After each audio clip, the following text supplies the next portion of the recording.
इस chain valid के बाद हमारा एक और बिल्ट इन ब्लॉक आता है कंसोल डॉट लॉग, जिसमें इस ब्लॉक चेन वैलिड का चेक करना है।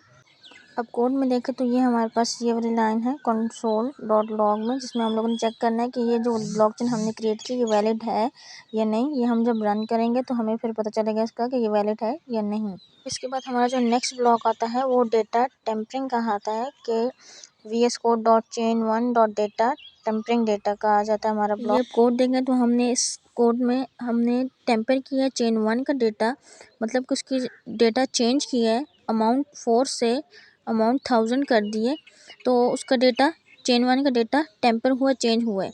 अब फ्लो चार्ट पे दोबारा जाते हैं। अब टेम्परिंग के बाद हम दोबारा से हैश को कैलकुलेट करेंगे, क्योंकि अमाउंट हमने चेंज किया तो अब दोबारा से हैश को कैलकुलेट करना होगा। तो इसके कोड पे जाते हैं और विथ हैश का जो फ्लो चार्ट बनाया है उसको अब हम देख लेते हैं कि पहले हम इनपुट कराएंगे स्ट्रिंग को, फिर हैश को जब हम कैलकुलेट करेंगे एंड देन उसके बाद उस पर अप्लाई करेंगे SHA 256 और फिर उसको हम कन्वर्ट करेंगे स्ट्रिंग में और देन रिटर्न कर देंगे। अब हम अपने मेन फ्लो का देखते हैं कि इसमें नेक्स्ट ब्लॉक क्या है कैलकुलेट हैश के बाद कि इस चेन वैलिड। अब हम देखेंगे कि ये चेन वैलिड है कि नहीं, इसके बारे में कोड में देखेंगे। और उसके बाद ये है कि कंसोल डॉट लॉग, उसमें हम देखेंगे कि ये ब्लॉकचेन जो है ये वैलिड है या नहीं है।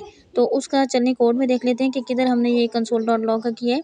ये हमने ये इस जगह पे किया एंड में कि कंसोल डॉट लॉग इस ब्लॉकचेन वैलिड, इसका हम लोग यहाँ पे किया। जब ये रन करेंगे तो हमें पता चलेगा कि ये टेम्पर करने के बाद ये ब्लॉकचेन हमारे पास वैलिड है कि नहीं।